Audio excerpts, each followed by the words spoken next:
Сайн мэцхан өнөөдөр нохоо зэх гэдэг амьтны тухай та бүхэнтэйгээ ярилцъя гэж бодож байна. За нохоо зэх гэдэг нэг хүн харахад бол ер нь харьцангуй жижигвтер амьтан байгаа. За нэг би гүйцсэн нохоо зэх бол нэг 30-аас 40 орчим килограмм жинтэй. Үе мөч хөл гарнуул жаахан богино. Одоо нэг томхон шиг суусар халиу минж шиг л харагддаг.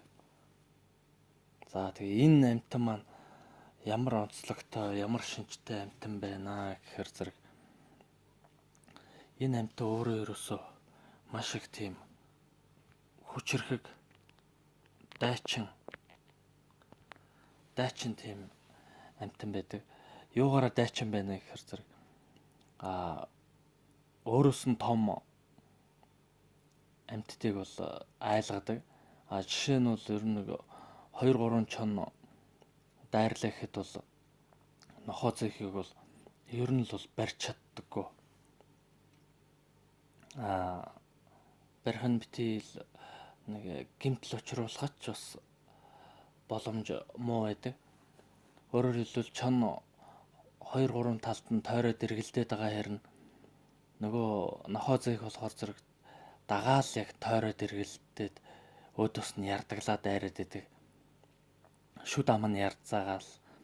Тэгээд энэ амьтан маань гаднаас нь харахад бол ерөөсөө нэг тийм нохоо шиг царай зүстэй байдаг. Тэгсээр нэ хөл гар тэр ялангуяа сарвуу савар нь болохоор зэрэг баавгайных шиг тийм нэлээд урт хумстай савартай байдаг.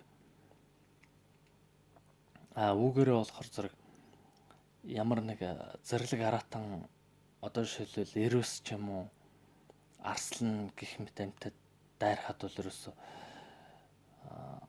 нацалдоод өөдөөс нь самардаад ярдаглаад дайраад идэг. Тэгэхээр бол хэр баргийн амьтанд бол дээшлэхгүй их тийм хүчтэй хүнээр төсөөлүүлж хэлэх юм бол ерөөсөн маш тийм зоримог дайчин гавшгай тэгээд шантаршгүй бууж өгдөггүй л тийм амьтан юм. Ямар нэг амьтныг агнана гэд шийдсэн бол ерөөсөө өөрийнхөө тэр амьтныг агнж байж л эцсийг нь үзэж байж л салдаг. Нэгсэндээ нөгөө салахгүй нойтой хамуу шиг тийм амьтан байдаг. Нэг амьтныг агнах гад хөөсөн араас нь явсан бол тэгээд тэр чигээрэл явж идэг. Бүр нэлээ олон километр газар элдээд хөөгөөд явж идэг. Өөрөө бол нэг тийм цагт 40 орчим километр цагийн хурдталдаг гэж байгаа. Гол нь нөгөө амьтнаа салахгүй дагаад хөөчдөг. Тэгээд ер нь барьж байж л яадаг. Хүнээр бол санаа намардаг гэх юм да. За тэгээд харьцангуй өөрөөсөө том баавгай, чон. За тэгээ буг хандгайг бол ерөөсөө өлхөөн барьчихдаг тийм амьтан байгаа. Гол давуу тал нь болохоор зэрэг нэлээд хурц араа шүд соёотой.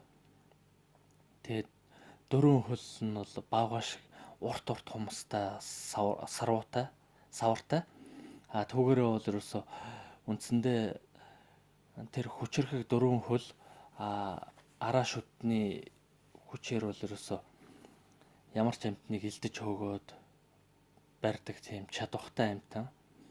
Гол нь ерөөсөө нэг тийм хүнээр бол маш тийм залхуугүй дайчин уйгахгүй л амьтан юм.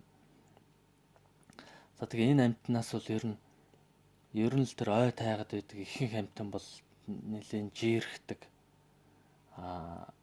Шууд тулаанд орохыг бол нэг хүсдэггүй гэж байна шүү. За энэ нохоо зэх өөрөөр ямар юмыг бодогдуулж байна гэхээр ерөөсөө хүн төрлөختн тэр тусмаа манай Монгол үндэстэн бол яг л энэ нохоо зэх шиг л тийм дайчин, тууштай, шантардаггүй, цөхөрдөггүй тийм л үндэстэн байх ёстой юм аа л гэдгийг харуулад байгаа юм. маш жижигвтер биетэй. Тэгсэн хэрнээ өөрөөсөө хэд дахин том эсвэл тооны олон амьтдаас бол ер нь л өөрийгөө хамгаалдаг, авардаг, өөрийнхөө юуг эрх ашигыг хамгаалж чаддаг тийм амьтан байгаа.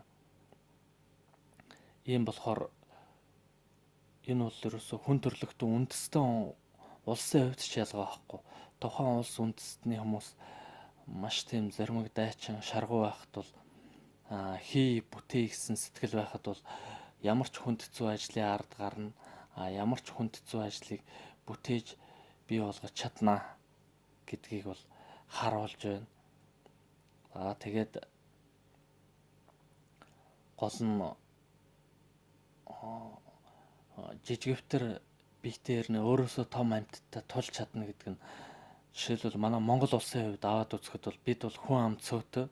Тэгсээр нэ хүн ам цөөтэй ч гэсэн маш зоримог дайчин чанар байсан учраас бид тэр Чингис хааны үед жишээлбэл өөрсдөөсөө хэдэн 10 саяар илүү хүмүүстэй байлдаад тухайн улс орныг эзлээд турмгийлээд эзэн болоод амьдарч чадчихсан бол өнөөдрийн манай нөхцөлд бол энэ дайчин хөдөлмөрч овсгоотой тэр зан чанарыг бол буцаад хөхүүлэн дэмжиж сэргийх хэрэгтэй байна. За ингээд анхаарал тавьсан та бүхэндээ баярлалаа.